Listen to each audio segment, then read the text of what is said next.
En busca del señor Hyde. Aquella noche, el señor Utterson volvió a su casa de soltero con un humor sombrío y se sentó a comer sin ganas. Los domingos, cuando terminaba de cenar, tenía la costumbre de sentarse junto al fuego con un ejemplar de algún árido teólogo en el atril hasta que el reloj de la cercana iglesia daba las 12.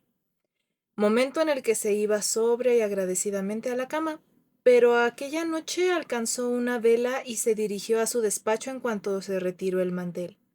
Una vez allí, abrió la caja fuerte, sacó de su parte más secreta un documento en cuyo sobre se leía Testamento del señor Jekyll, y se sentó con el ceño fruncido a estudiar su contenido. El testamento era hológrafo porque, aunque el señor Utterson se había hecho cargo de él después de su redacción, se había negado a participar de ningún modo en ella.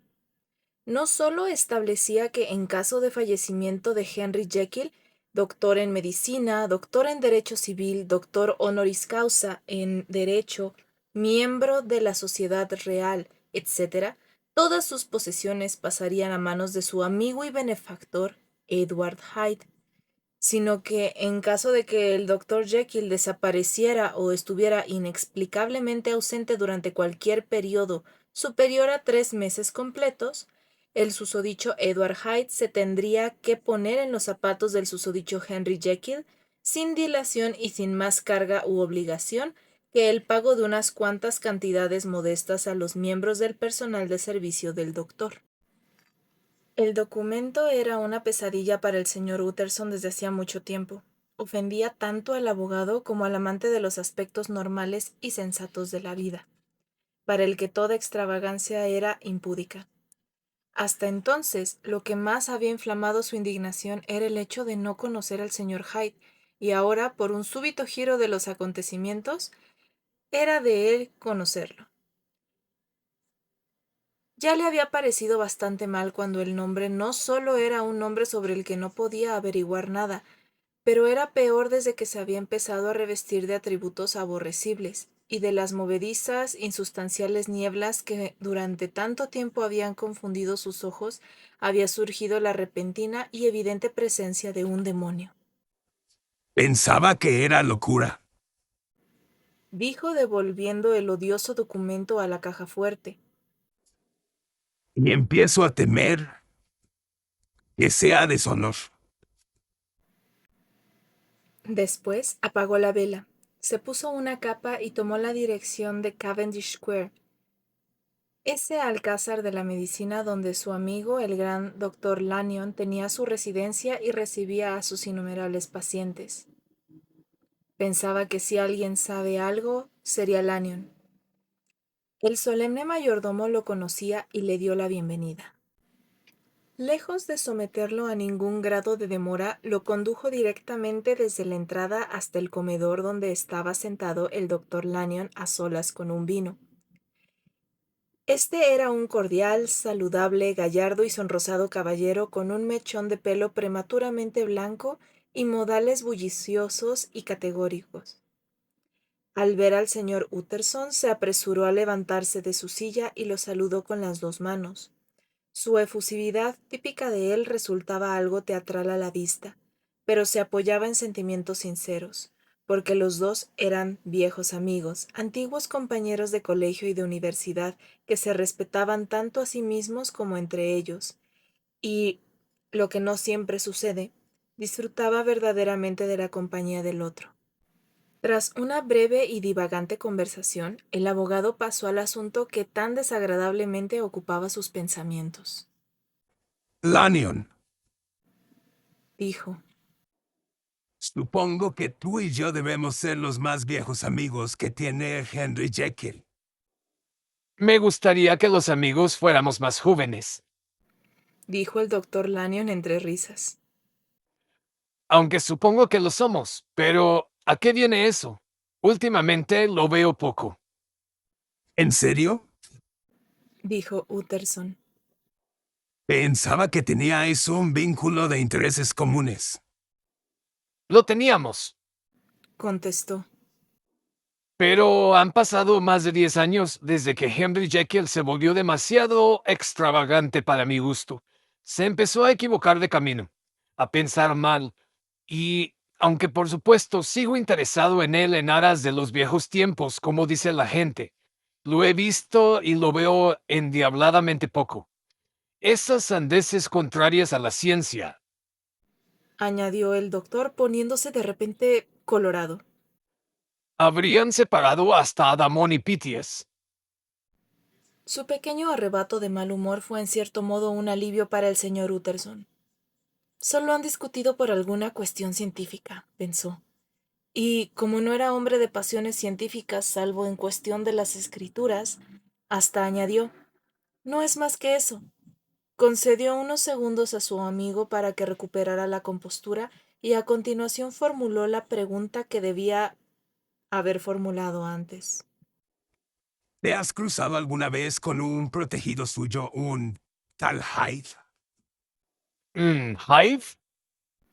Repitió Lanyon. No, nunca he oído hablar de él, no en mi época. Esa fue toda la información que el abogado se llevó consigo a la enorme y oscura cama en la que estuvo dando vueltas y más vueltas hasta que las altas horas de la madrugada empezaron a dar paso a las primeras del día.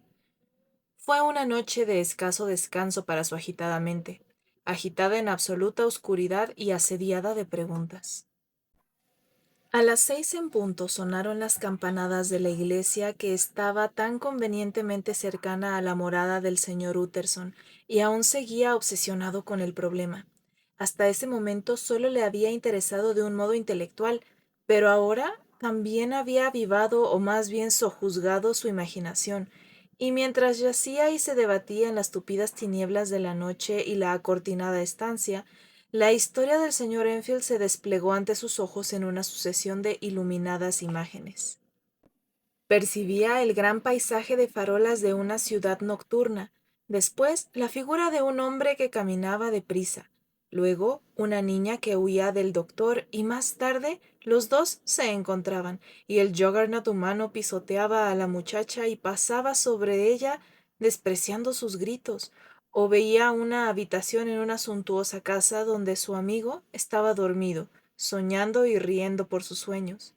Y entonces la puerta de dicha habitación se abría, los cortinajes de la cama se descorrían violentamente y se erguía junto a él una figura dotada de poderes que, a pesar de lo exagüe de la hora, lo obligaba a levantarse y a obedecer sus órdenes.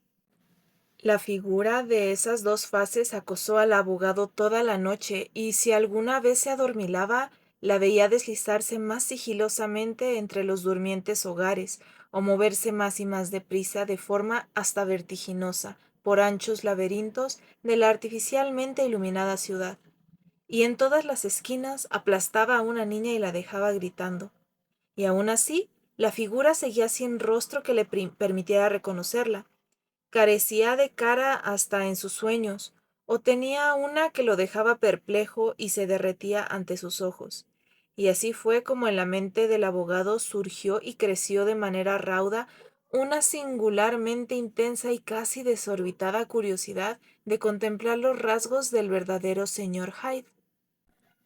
Pensó que si podía llegar a verlo, aunque solo fuera una vez, el misterio se esclarecería o tal vez desaparecería por completo, como tenían por costumbre las cosas misteriosas cuando se examinaban bien.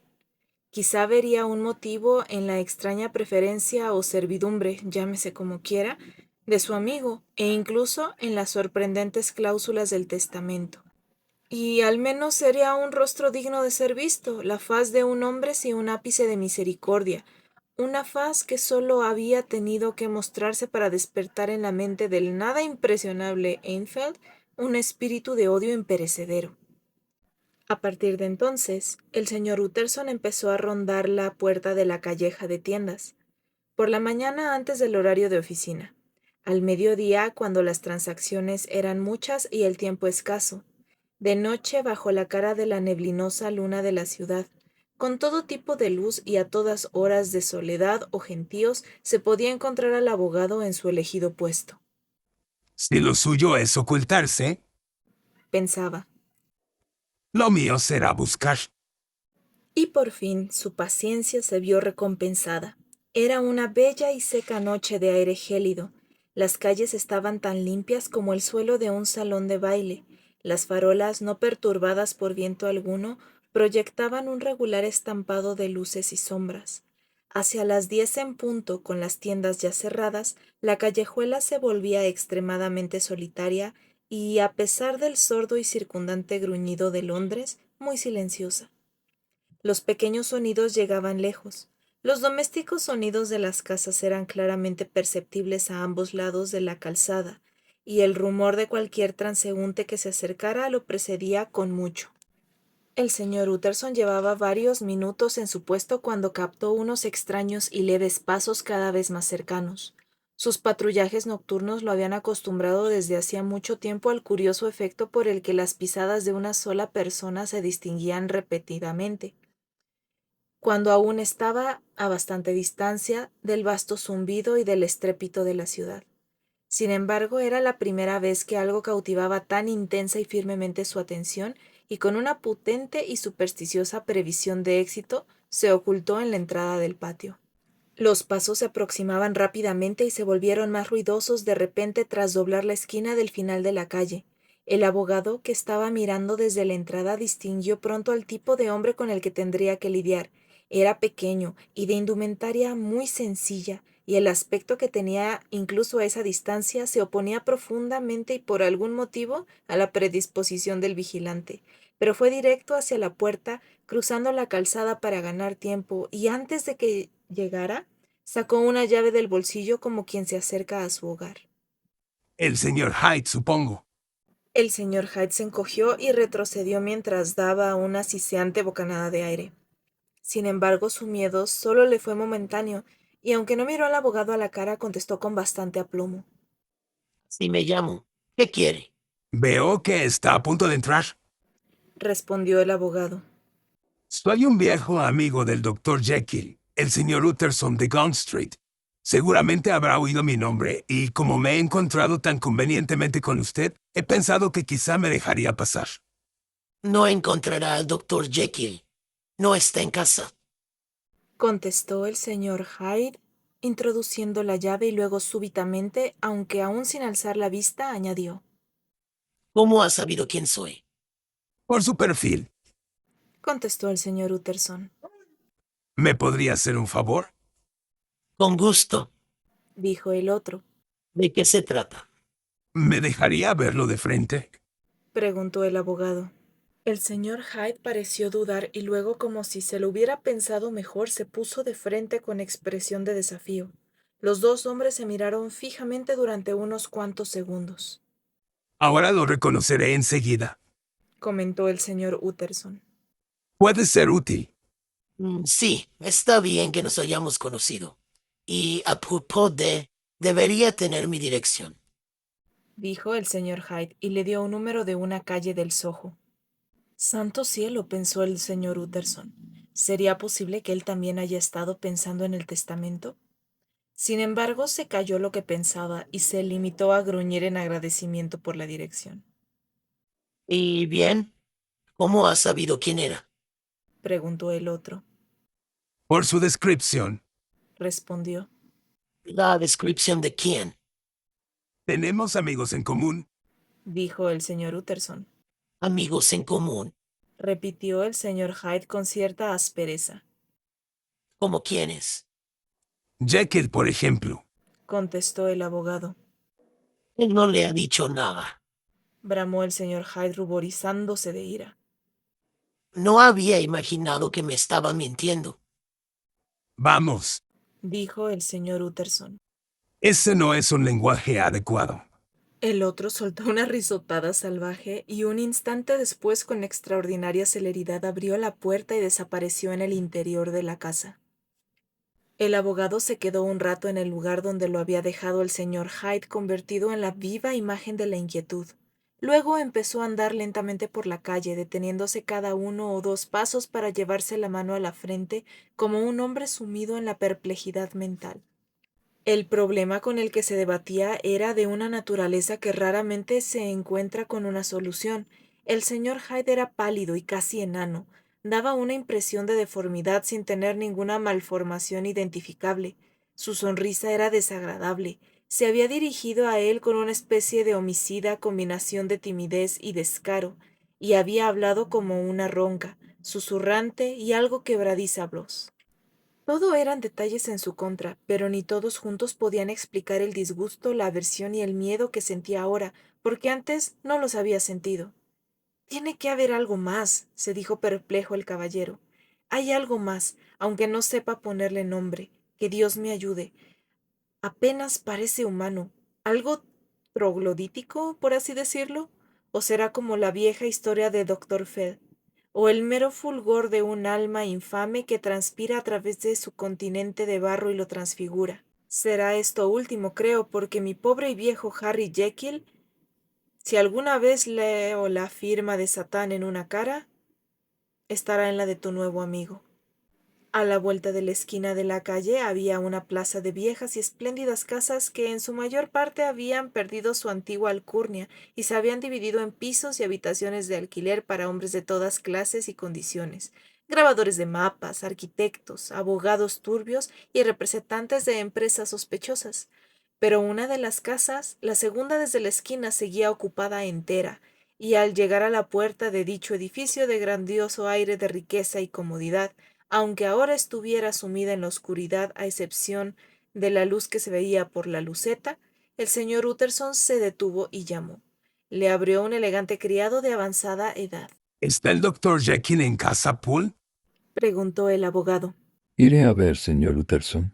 Dijo Poole acompañando al visitante mientras hablaba a una amplia y grata sala de techo bajo y suelo de baldosas, calentada a la manera de las casas de campo mediante una radiante chimenea y amueblada con costosos muebles de roble.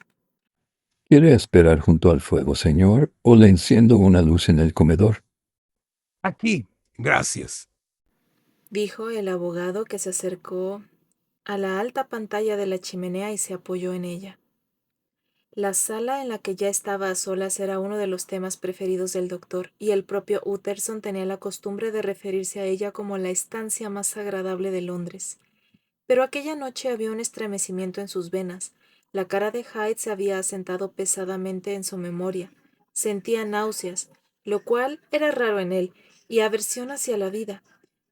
Y en la pesadumbre de su ánimo veía amenazas en la titilante luz del fuego sobre los bruñidos muebles y en los inquietantes sobresaltos de la sombra del techo.